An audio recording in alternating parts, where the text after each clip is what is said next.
Esther Kapitulo 2. Nahimong rayna si Esther.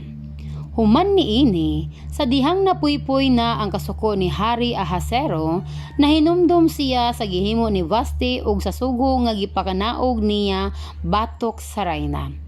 Unya ang mga magtatambag sa hari nga nag-alagad kaniya miingon, kinahanglang pangitaan ang hari og mga maanyag, batan-on og putli nga dalaga, ug kinahanglan nga ang hari magtudlo og mga opisyal sa tanang lalawigan sa iyang gingharian sa pagtigom sa tanang maanyag nga batan-on ug putling dalaga didto sa Susa nga mao ang uluhang syudad ug diin atua ang balay sa iyang mga puyo-puyo.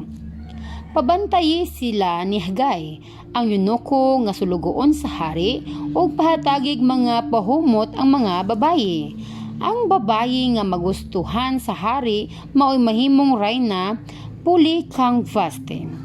Nakapahimuot kini sa hari ug gituman niya kini. May usa ka Hudyo didto sa Susa nga ginganlag Mardochio nga anak ni Jair. Kaliwat siya ni Semi ug ni Kis ug usa ka sakop sa banay ni Benjamin. Usa siya ni adtong nabihag na ni Nabucodonosor nga hari sa Babylonia gikan sa Jerusalem kauban ni Joaquin nga hari sa Juda.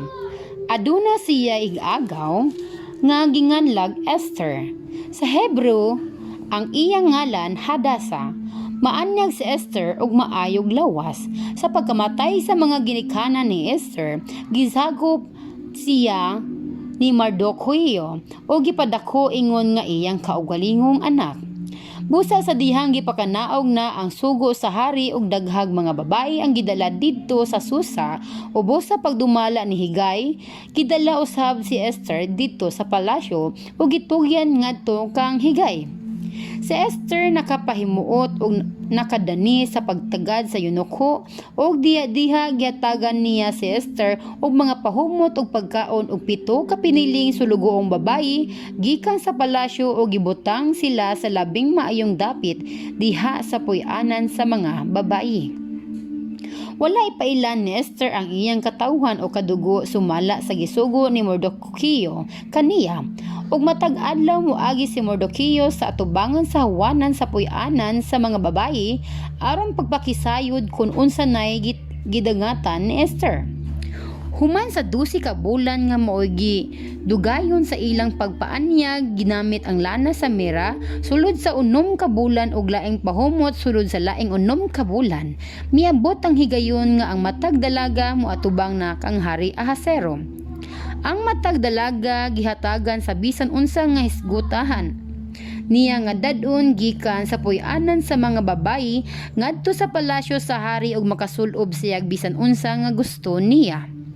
Muadto siya pagkagabi ug pagkabuntag mubalik siya sa ikaduhang puy-anan sa mga babayi ubos sa pagdumala ni Saasgaz, usa ka yunoko nga maoy nagatiman sa mga puyo-puyo sa hari. Ang usa ka babayi dili makausab sa pag-adto sa hari, gawas kon mahimuot kaniya ang hari ug gipatawag siya. Sa pag-abot sa higayon nga si Esther, anak ni Abihail nga igagaw ni Mardochio, maunay moadto sa hari. Wala siya mangayo bisan unsa gawas sa gitambag ni Higay, ang sulugoon sa hari nga maoy nagdumala sa mga babayi. Gikahimutan si Esther sa tanan nga nakakita kaniya. Gidala si Esther ngadto sa palasyo ni Hari Ahasuero sa ikanapulo nga bulan nga mao ang bulan sa Tebet sa ikapito nga tuig sa iyang paghari. Gihigugma sa hari si Esther labaw sa tanang babayi ug kahimutan siya sa hari labaw sa tanang dalaga. Busa gitaod sa hari kang Esther ang korona ug gihimo siyang rayna puli kang Vasti. Unya naghatag ang hari og usa ka dakong kumbira alang sa iyang mga kadaguan ug mga sulugoon agig pasidungog kaang Esther. Nagsugo usab ang manghari nga hunungon una ang pagpamayad sa mga buhis ug naghatag siya daghang mga regalo. Sa dihang gitigom ang mga dalaga sa ikaduhang higayon, si Mardochio naglingkod diha sa ganghaan sa palasyo sa hari. Wala ipailan ni Esther ngadto sa hari ang iyang kadugo o katawhan kay gitugon man siya ni Mordecai sa dili pagbuhat sa ingon o gituman gayud niya kini sama sa iyang gibuhat sa bata pa siya. Niadtong panahon na, samtang si Mordecai naglingkod sa ganghaan sa palasyo, si Bigtan o si Teres, mga yunuko nga maoy nagbantay sa ganghaan sa hari, nasuko og nagtinguha sa pagpatay sa hari. Nasayra ni Mordecai ang maong laraw o gisugilon niya kini kang Reyna Esther. Gisugilon usab ni Esther ngadto sa hari ang nasayran ni Mordecai. Sa dihang gisusi ang maong hitabo, na hikaplagan nga tinuod kini og gibitay si Bigtan o si Teres. Ug nagsugo ang hari nga isulat kini sa basahon sa kasaysayan sa gingharian diha sa iyang atubangan.